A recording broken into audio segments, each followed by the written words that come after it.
1 তাৰিখৰ পৰা ডিপাৰ্টমেণ্ট বিলাকৰ লটাৰী আৰম্ভ হ'ব কোন ডিপাৰ্টমেণ্টত যাব ইন দি মিন টাইম প্ৰাথমিক শিক্ষকৰ ৰিজাল্ট এটা দিব বাকি আছে গতিকে অক্টোবৰৰ ভিতৰত প্ৰাথমিক শিক্ষকৰ 5000 পোষ্টৰ ৰিজাল্টটো হ'ব গতিকে মই ভাবো যে নৱেম্বৰ মাহত আমি নিযুক্তি বিলাক দিব পাৰিম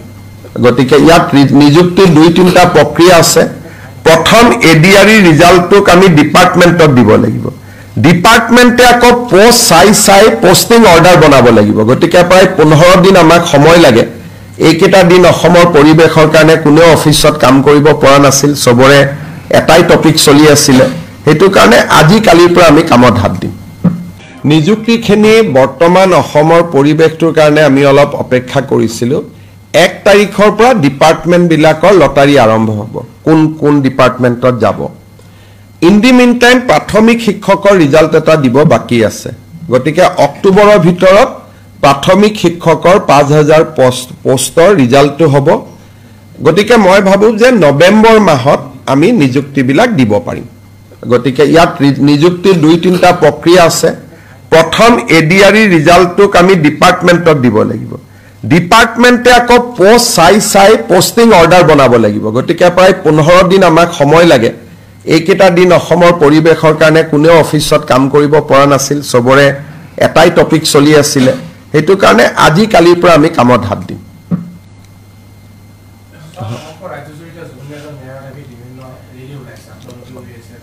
ন্যায়টো দিবই লাগিব ভাল কথা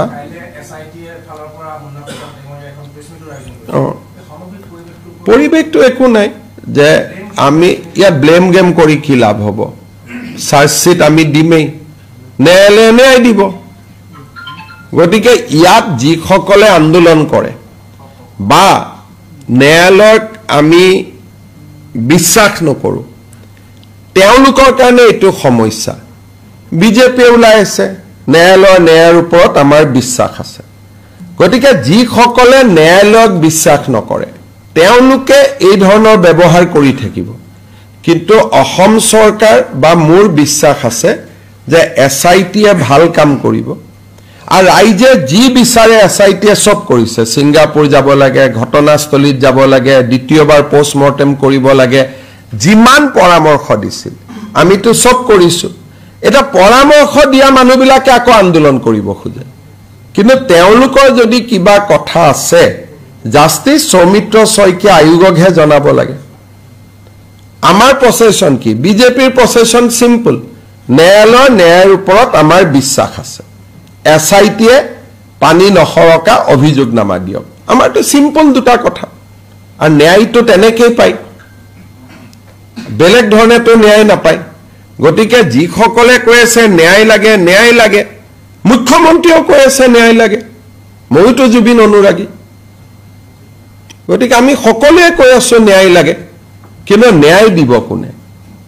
জুনে আদালতত ন্যায়াধীশৰ আসনখনত বহি আছে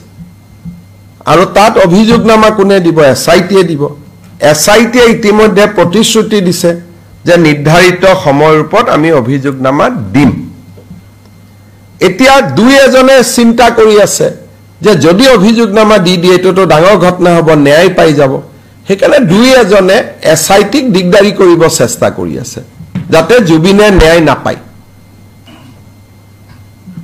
ইটো প্ৰশ্ন কৰে হিটো প্ৰশ্ন কৰে কোনবাই কয় সিবিআইক দিব লাগে অমুকক দিব লাগে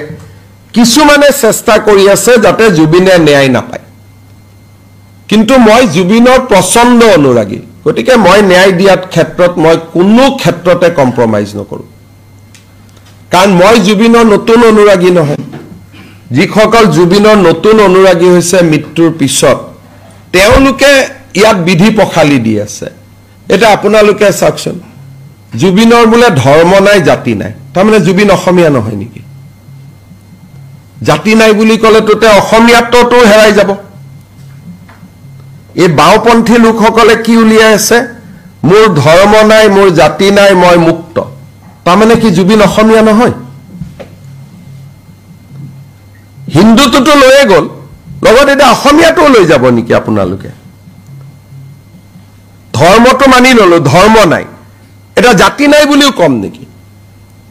জুবিন অসমীয়া হয় নে নহয় হয় নে নাই আপোনালোকে মানে নে নাই এটা জাতি নাই বুলি ক'লে তো তেওঁ অসমীয়াও নোহোৱা হৈ যাব কোনোবা অসমীয়া ৰেডি আছে এইটো মানি ল'বৰ কাৰণে কাঞ্চনজংঘা সিনেমাৰ ডায়লগ লৈ এটা জুবিনক অসমীয়াও নোহোৱা কৰি দিব হিন্দু নোহোৱা কৰিলে এটা অসমীয়াও নোহোৱা কৰি দিব দুদিন পিছত মানুহে ক'ব এওঁতো ধৰ্মও নাই জাতিও নাই আজি কৈ আছে ধৰ্ম নাই কালি নেক্সট লাইনটোতো মানুহ যাব জাতি নাই বুলি গতিকে জুবিন এজন হিন্দু ধৰ্ম আছিলে জুবিন এজন অসমীয়া তেওঁ জাতি আছিলে দুইটা নাই বুলি কেনেকৈ ক'ব আপোনালোকে মোক কওকচোন গতিকে এই ধৰণে এছাম লোকে উন্মাদৰ দৰে ব্যৱহাৰ কৰি আছে বাওপন্থী লোকসকলে উন্মাদৰ দৰে ব্যৱহাৰ কৰি আছে গোটেই গাত শিৱৰ এটা মস্ত টেটু মোৰে নাই মোতকৈতো জুবিন বেছি ডাঙৰ শিৱ ভক্ত মোৰতো গাত একোৱে নাই জুবিনে ইমান ডাঙৰ শিৱৰ ফটো ৰাখি থৈ দিছে কয় ধৰ্ম নাই জুবিনে অসমীয়া অসমীয়া বুলি চিঞৰি থাকিলে কয় জাতি নাই কেনেকৈ হ'ব মোক কওকচোন সেইকাৰণে 30 দিন মই মতা নাছিলোঁ এতিয়া প্ৰত্যেকটো কথাৰ আমি জবাব দিম আৰু মানুহেও গম পালে ফিল্ডত বিজেপিৰ মানুহ নলবাৰী মঙলদৈ প্ৰমাণ কৰি দিলে যে জুবিনৰ অনুৰাগী বুলি ক'লে হাজাৰ হাজাৰ অকল বিজেপিয়ে আছে ওলাব পাৰে বিজেপিয়ে বাকী নাই বুলি মই কোৱা নাই কিন্তু আমি যে বিজেপি কতো ৰখাই দিব আমাক নোৱাৰে এইটোতো আমি ৰাজপথত প্ৰমাণ কৰি দিলোঁ যে বাওপন্থীৰ ওচৰত আমি নতি স্বীকাৰ নকৰোঁ আৰু এইবিলাক ভাল মানুহে কৰি থকা নাই সব বাওপন্থী বিলাকে স্যার কোন আপুনি যিখিনি বাওপন্থী মানে নামবিলাক ভাল হয় মইতো স্পষ্টই মই কৈ থাকো এজনে এতিয়া আপোনালোকক স্পষ্ট ক'লে এটা দুখ পাব দেৱালীত বম ফুটুতে কষ্ট পালে কালি প্ৰেছ ক্লাবত সবে ধৰি বম ফুটাই দিলে আপোনালোকক ডাইৰেক্ট ক'লে আপোনালোকে বেয়া পাই যায় দাদা সিএমএ মাতি আনি আমাকে বেয়া কৰি কয় হয় নহয় দেৱালীত বম ফুটাওতে এজন এডিটৰে টিভি ষ্টুডিঅ'ত বহি ইমান তালাফাল কৰিলে তাৰ খঙতে পিছদিনা সবে বুজাই দিলে এই অসমৰ অভিভাৱক কেনেকে কালি সেইখন পেপাৰৰে যেতিয়া মানুহ ইলেকশ্যনত জিকিলে তেৱে বজাই দিলে বম তাৰমানে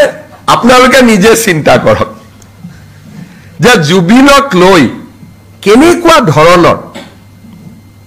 এটা হস্তিয়া পৰিৱেশ এটা অসমত নিৰ্মাণ কৰা হৈছে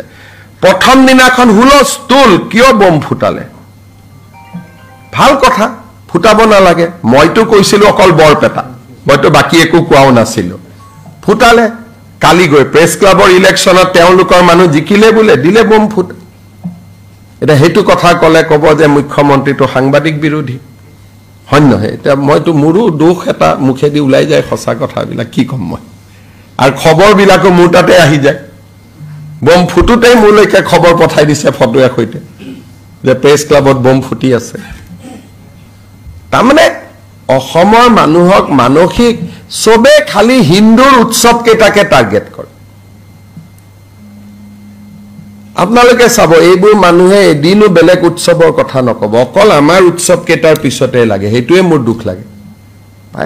আমাৰ মানুহে কিমান সন্মান দিছে দুৰ্গা পূজা